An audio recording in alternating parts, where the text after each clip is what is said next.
NEC Article 406.3 outlines the requirements for ground fault circuit interrupter, also known as GFCI, installation. These requirements vary based on the location and proximity to water sources. Firstly, dwelling units require GFCI protection in kitchens, bathrooms, garages, and other locations within 6 feet of a sink or appliance with a water connection. Secondly, in the context of a commercial bar or club, the key consideration is the presence of a sink. The question becomes whether the receptacles near the bar sink require GFCI protection. While a commercial bar or club is not classified as a dwelling unit, it does contain a sink. If receptacles are located within 6 feet of this sink, they generally fall under the GFCI protection requirements outlined in NEC 406.3. Therefore, according to the NEC, all receptacles within 6 feet of the sink in the commercial bar or club would likely require GFCI protection. Now let's consider some additional factors. The NEC does not explicitly mandate GFCI protection in commercial kitchens, but installing GFCIs is often recommended for enhanced safety. Furthermore, local electrical codes may impose additional GFCI requirements in commercial establishments. It is crucial to consult local authorities to ensure full compliance with all applicable regulations. In summary, based on the NEC, receptacles within 6 feet of the sink in a commercial bar or club likely need GFCI protection. However, it is always advisable to consult with local authorities to verify any additional requirements specific to your location. Ground fault circuit interrupters are essential safety devices that protect against electrical shock. They work by monitoring the current flowing through a circuit. If there is an imbalance, indicating that current is leaking to ground, the GFCI quickly trips the circuit, cutting off power and preventing a potential electrical hazard. The NEC provides detailed guidelines on where GFCIs are required to minimize the risk of electrical shock, particularly in areas where water is present. These requirements are designed to safeguard individuals from potentially life-threatening electrical incidents. When dealing with electrical installations, it is always recommended to consult a qualified electrician to ensure compliance with all applicable codes and regulations.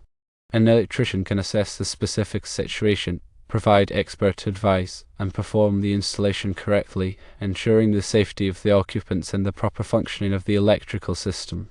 The National Electrical Code is a comprehensive set of standards that governs electrical installations in the United States. It is updated every 3 years to reflect advancements in technology and to address emerging safety concerns. The NEC is not law itself, but it is widely adopted by states and municipalities as the basis for their electrical codes. Compliance with the NEC is essential for ensuring electrical safety and for meeting legal requirements. Local electrical codes may vary from the NEC, and it is important to be aware of any local amendments or additions. Local authorities, such as building inspectors or electrical inspectors, are responsible for enforcing these codes and for ensuring that electrical installations are safe and compliant. When planning an electrical installation, it is always best to start by consulting the NEC and any applicable local codes. This will help to ensure that the installation meets all safety requirements and that it will pass inspection. The NEC is organized into articles, chapters, and sections covering a wide range of topics related to electrical installations. Article 406 specifically addresses receptacles, cord connectors, and attachment plugs, including the requirements for GFCI protection. The NEC also includes tables and examples to help illustrate the requirements and to provide guidance on specific applications. Understanding the NEC requires careful study and attention to detail. It is a complex document, and it is important to consult with qualified professionals when interpreting its requirements.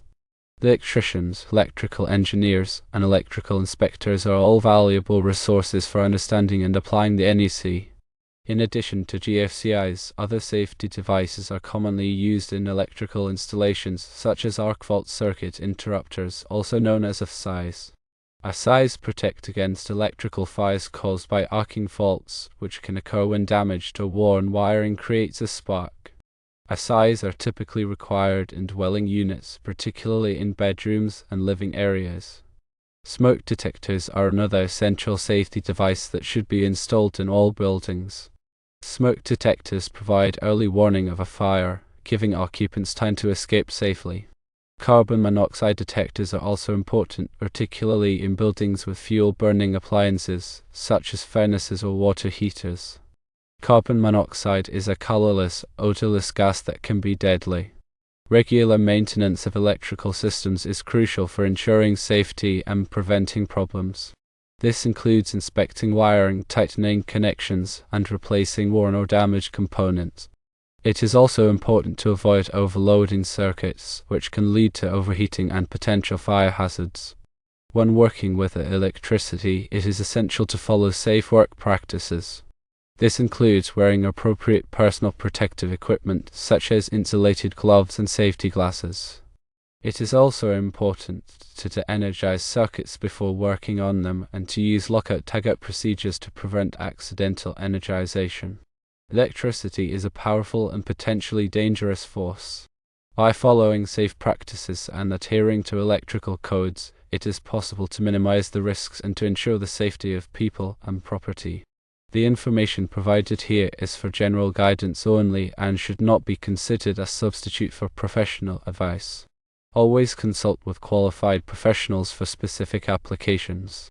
Firstly, always verify the specific requirements outlined in the latest edition of the National Electrical Code, as codes can be updated every 3 years. Secondly, local codes and regulations can vary.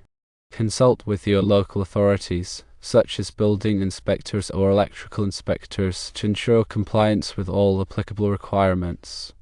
Thirdly, consider the specific environment of the borough club. Factors such as moisture levels, the types of appliances used, and the potential for spills can influence the need for GFCI protection. Fourthly, when in doubt, it is always best to err on the side of caution and install GFCI protection. GFCIs are relatively inexpensive and can provide significant protection against electrical shock. Fifthly, ensure that all GFCI devices are properly installed and tested. GFCIs should be tested regularly to verify that they are functioning correctly. Sixthly, if you are not a qualified electrician, do not attempt to perform electrical work yourself. Electrical work should always be performed by licensed professionals. Seventhly, be aware of the potential hazards of electricity and always follow safe work practices. This includes wearing appropriate personal protective equipment and de-energizing circuits before working on them. Eighthly, regular inspections of electrical systems can help identify potential problems early on, preventing costly repairs and ensuring safety. Ninthly, educate employees and patrons about electrical safety. This can help to prevent accidents and injuries. Tenthly, keep records of all electrical work performed, including inspections, repairs, and upgrades. This can be helpful for future reference and for demonstrating compliance with codes and regulations.